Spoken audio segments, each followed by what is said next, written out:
So if I'm feeling super prideful, or I'm seeing someone that's super prideful, they're blind to the downsides.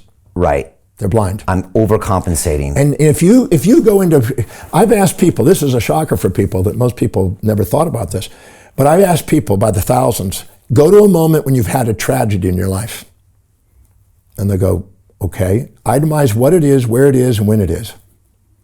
A car injury, or fallen, or you broke your leg, or somebody just told you somebody died, or something that you call tragedy, and make a list of the things you've been considered tragic. Okay, great. Now, go back to that moment, get present in the moment you perceive that and that event occurred. Great. Now, you're either cocky, you're either proud, you're arrogant, you're invincible, or you're manic.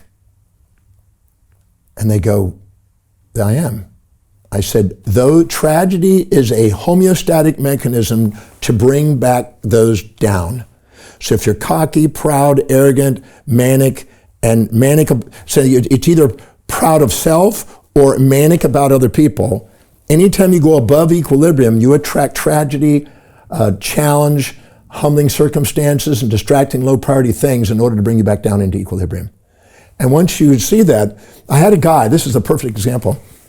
He comes from California, he flies to California, comes to my office in Houston. I have an office in this 52nd story building there. And he comes there and he says, I don't know how and why I'm with you. I don't know who you are, but somebody said, just go there. You need to talk to this guy. So he comes there and he's a pretty stout, wealthy business guy. And he says, I've been injured. I've had 2 plane crashes. Not everybody can claim that. 2 plane crashes.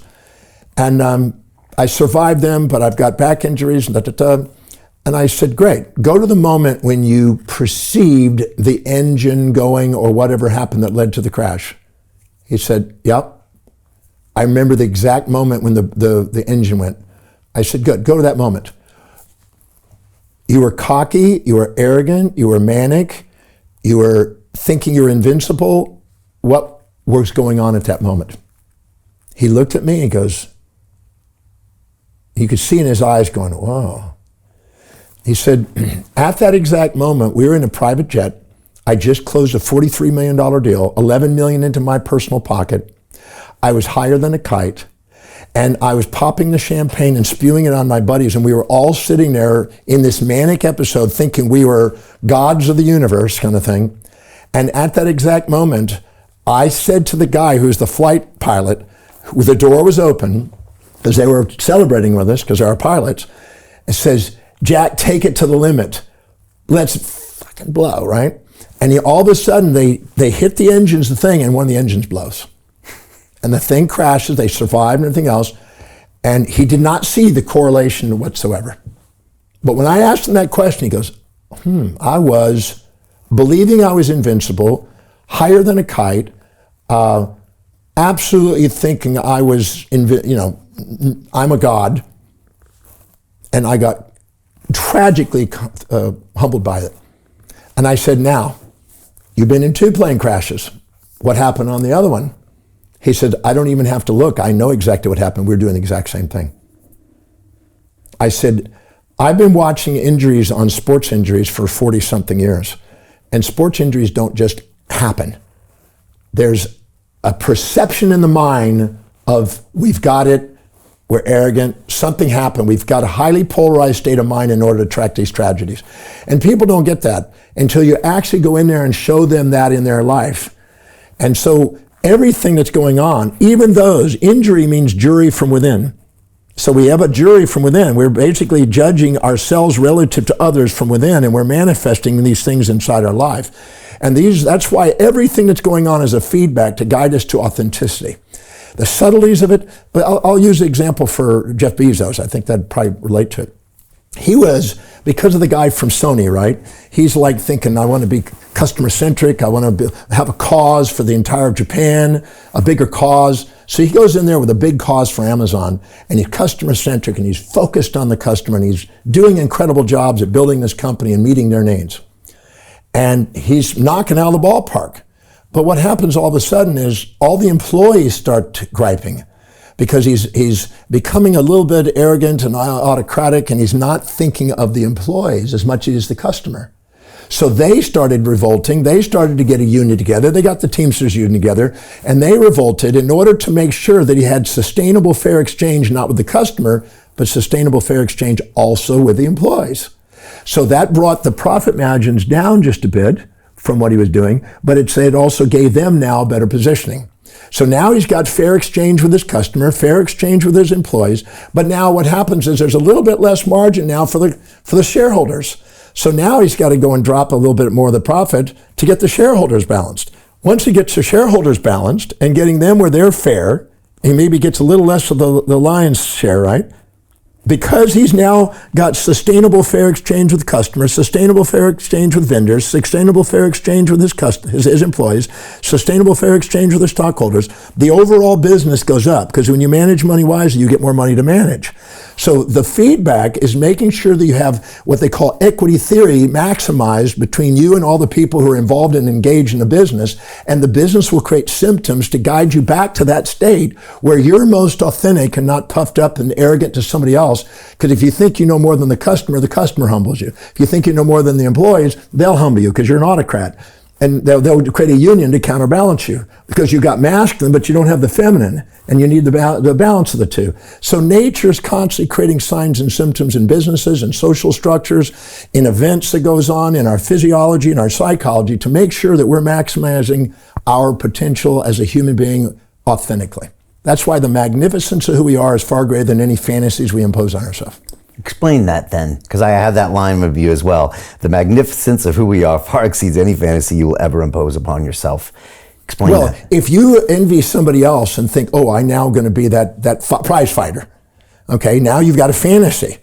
But it wasn't about the prize fighter, because unless you have an absolute commitment to be a prize fighter, that's not what it is. But you're dedicated to transformation. So if all of a sudden you realize you have those traits, and they're not missing in you, and you honor the prize fighter inside you, and you find everything you see in them in your own form, now you're back to being authentic, and you master your game, and you maximize your potential. But trying to be second at being them instead of first at being you is not ever effective. Right, okay, so the fantasy I have of being them is so small with the person I could really be, which is magnificent version of myself. Because when you're authentic and you're living congruently with your highest values, you have the least resistance. There's things called evoked potentials and spontaneous potentials in the brain.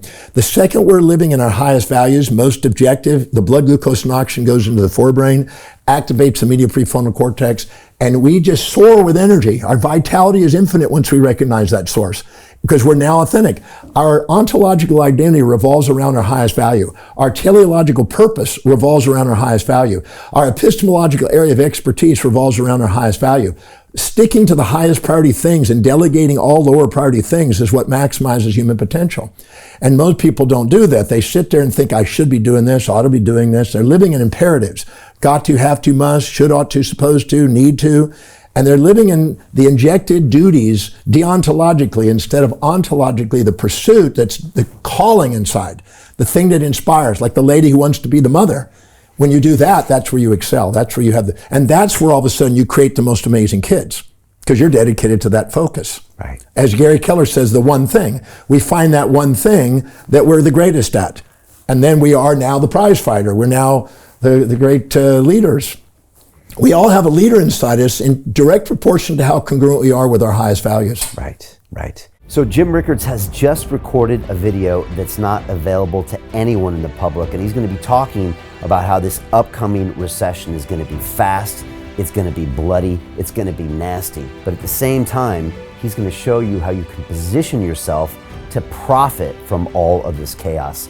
Now, we've made this video only available to our viewers. Go to londonreal.tv/Jim. Watch that immediately. I can't say enough good things about Jim Rickards. He understands the global economic system better than any guest I've ever had on London Real. His predictions are almost uncannily true, and you can learn how to profit from his vision, from his expertise, and his understanding of economics. So go to londonreal.tv/Jim or click the link below. It's an excellent, excellent look on what's going to happen in the future and how you can position yourself to profit from that. Jim is one of the best in the business, one of my favorite guests on London Real, and he's very, very good at predicting the future and showing us all to profit from it. So click the link, and I hope you enjoy.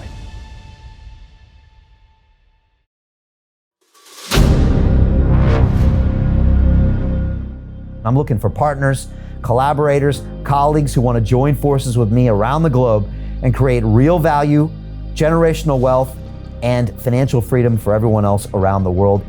Get involved in the cryptocurrency markets, get involved in the NFT markets. This is your moment. Life all comes down to a few moments. Don't let this pass. Now it's not too late. Next year's going to be too late. Ultimately, this is about freedom. That's the way I see it. This is about giving power back to the people and enabling billions of people worldwide to use the financial markets to improve their lives and those of their friends and their families and their communities. Honestly, I think it's a violation of human rights not to allow people basic access to financial services. Because right now people are being kept in the dark, they're being robbed of education, and it's a travesty. And so I'm looking for people that want to join me and be a part of this solution. And that all happens inside the DeFi Academy. The gains my students are making are absolutely amazing. Double, triple digit gains in the first month alone. That's amazing. This will change your life. Now is the time to get involved. I'm going to tell you exactly how my students in my academy made money in the last 30 days. I'm talking about real trading results. And let me just whet your appetite a little bit. Let me hit you with some numbers. I'm talking Brendan from New Zealand is up 68.77% on the month. Steve from Europe up 83%. Albert in Singapore up 169.9% on one single trade. I got Susan up 153% on her call options alone, also rocking 139% returns and 442% returns as well on individual trades. These are people that are changing their financial future in the last 30 days, but it's based on trading discipline. I've graduated over 500 students from inside my academy from over 54 countries around the world. It's amazing. When it comes to crypto, DeFi, and blockchain, we love this space. We truly believe it's the future. This is down to our core. It's authentic to what we're doing, and everybody can tell through the camera because you can't make this stuff up. If you're watching me now, wherever you are, I implore you, take 60 seconds right now and join my academy. Apply today. Now you've got a chance. Life all comes down to a few moments. What are you going to do? What's the choice that you're going to make?